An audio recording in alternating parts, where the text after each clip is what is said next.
श्री शिवाय नमस्तुभ्यम। हम सबको पता है कि हम सभी के प्यारे पूज्य गुरुजी कराने जा रहे हैं ऑनलाइन पूजन, जो कि 2 अगस्त की सावन की शिवरात्रि पे होगा, है ना।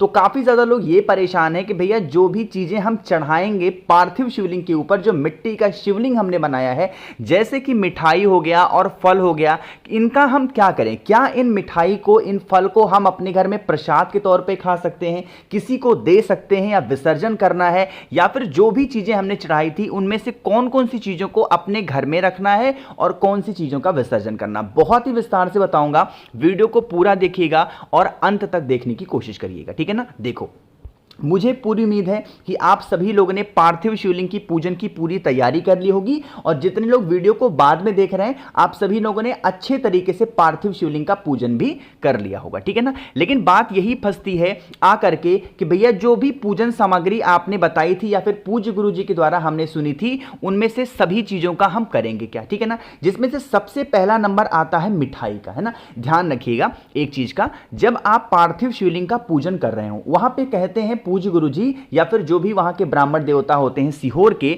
वो कहते हैं कि मिठाई चढ़ाइए या फिर फल चढ़ाइए। तो कोई भी मिठाई या फिर कोई भी फल, महादेव की जो थाली आप रखोगे पूजन करने के लिए, वहां पे आपको बस टच करा करके और हटा देना है, थोड़ी सी दूरी पे रखना। वहीं पे जो दूध होगा, पानी होगा, जल होगा, उसी के अंदर मिठाई मत रखना, उसी के अंदर फल को मत रखना। जैसे वो कहेंगे मिठाई को समर्पित करिए, एक छोटा सा दोना लेना, दोने के अंदर मिठाई को रखना और महादेव के शिवलिंग को टच करा के बस आपको वहां से बाहर रख लेना। इस तरीके से मिठाई और फल को समर्पित करिएगा।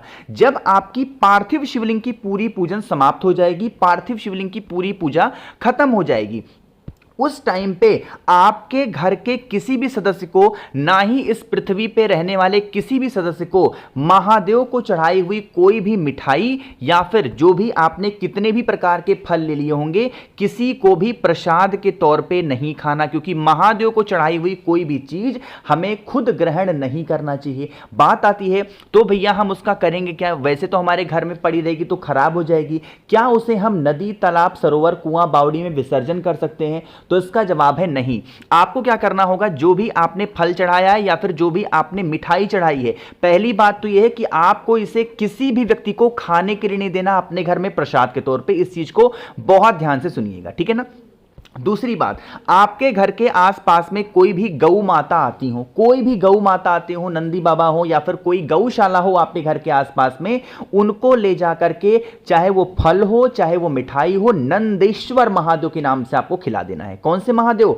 नंदेश्वर महादेव के नाम से आपको जो फल चढ़ाया है, आपने जो मिठाई चढ़ाई है, उसे आपको खिला देना, ठीक है ना, खुद को नहीं खाना। बात यह आती है कि भैया हम लोग तो बहुत बड़े शहर में रहते हैं, हम लोग जो मिठाई है, जो फल चढ़ाएंगे या फिर जो भी खाने पीने वाली चीजें हम लोग समर्पित करेंगे, हमारे घर के आसपास में कोई गौशाला नहीं है, ना ही नंदी बाबा है, ना ही कोई गौ माता आती है। अब हम वहां पे क्या कर सकते हैं? उस कंडीशन में आपको जाना होगा महादेव के शिवलिंग के पास में। कहां पे जाओगे? महादेव के शिवलिंग के पास में जाना, और वहां पर जाकर के आपको उस मिठाई को और उस फल को, जो वहां पे ब्राह्मण देवता होंगे महादेव के शिवलिंग के पास में, उनको अगर आप समर्पित कर देंगे, उनको अगर आप दे देते हैं, तो ब्राह्मण के खाए हुए, जो महादेव के शिवलिंग के आसपास की पूजन करते हैं, सफाई करते हैं, उनको खाने से कोई दोष नहीं लगता, तो उनको आप दे सकते हो। मेरी बात समझ में आ रही क्या? तो यहां पे आप लोग को पहली डाउट तो दूर हो गई, जो कि मिठाई वाला था और फल वाला था।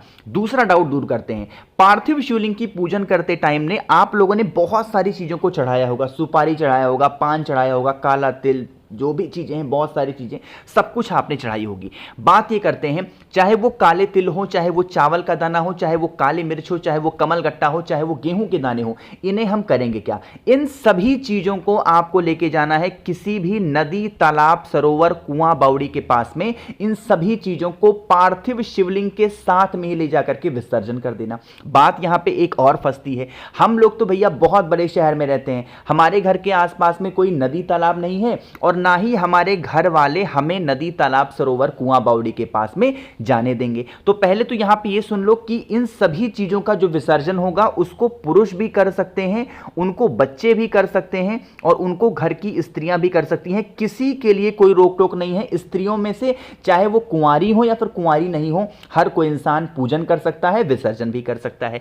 अब देखो, जितनी चीजें मैंने आपको दिखाई, चाहे वो गेहूं हो, चाहे वो कमलगट्टा हो, चाहे वो काली मिर्च हो, चाहे वो चावल का दाना हो, सारी की सारी चीजों को आपको ले जाके जाना है, विसर्जन करना। लेकिन अगर नदी नहीं है तो आपको इन सभी चीजों को साथ ही साथ पार्थिव शिवलिंग को एक छोटी सी बाल्टी में विसर्जन करके, और इन सभी चीजों को चाहे तो बेल पेड़ के नीचे, 3 पेड़ों का प्रावधान दिया गया है पार्थिव शिवलिंग के विसर्जन के लिए, और वो 3 पेड़ होते हैं। पहला नाम आता है बेल का पेड़। कौन सा पेड़? पहला नाम आता है बेल का, दूसरा नाम आता है पीपल का वृक्ष यानी कि पीपल का वृक्ष, और तीसरा आता है वट वृक्ष जिसको हम लोग प्यार से बोलते हैं बरगद का पेड़। इन तीनों पेड़ों में से किसी भी पेड़ के नीचे ले जाकर के पार्थिव शिवलिंग के विसर्जन के साथ में समर्पित कर देना। लेकिन कुछ चीजें ऐसी होती हैं जिन्हें हमें विसर्जन नहीं करना चाहिए। वो कौन सी चीजें हैं समझिएगा। देखो, सबसे पहले तो गुरु जी ने आप लोगों को 7 बेलपत्र समर्पित करने के लिए बताया है, और 7 बेलपत्र पूजन सामग्री में भी लिखा था।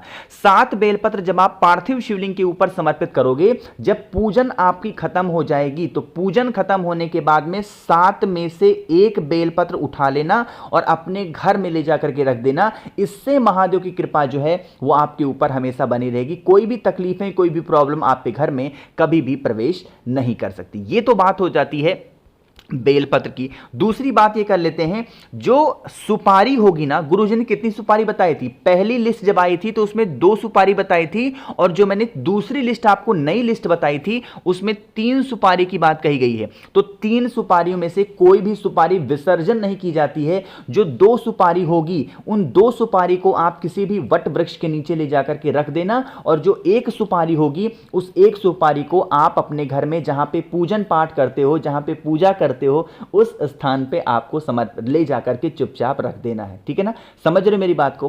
तो यहां पे बात हो गई है सुपारी की। एक चीजें और आती हैं, और वो है नारियल की बातें। देखो, नारियल ना गुरुजी ने किसी भी पूजन सामग्री में, चाहे वो पुरानी लिस्ट हो या फिर नई लिस्ट हो, उसमें नारियल की बातें नहीं बताई है, वो सिर्फ मैंने बताई है। क्या करिएगा, नारियल जब आपकी पूजन खत्म हो जाए ना, जब पार्थिव शिवलिंग का पूरा पूजन कर लो 8 बजे रात में, फिर इस नारियल के ऊपर आपके थाली में होगा मौली, जिसको हम लोग कलावा बोलते हैं, रक्षा सूत्र। उस रक्षा सूत्र को अच्छे तरीके से इस मौली कलावा के ऊपर लपेट देना। ठीक है ना, लपेटने के बाद में फिर इसको पूरे हाथ, यानी कि जितने भी सदस्य आपके घर में रहते हो सभी के हाथों को इस नारियल पे स्पर्श करा देना, टच कराना, और इस नारियल को सुबह 10 बजे से पहले 3 तारीख को लेके जाएंगे और पीपल पेड़ के नीचे रख देना।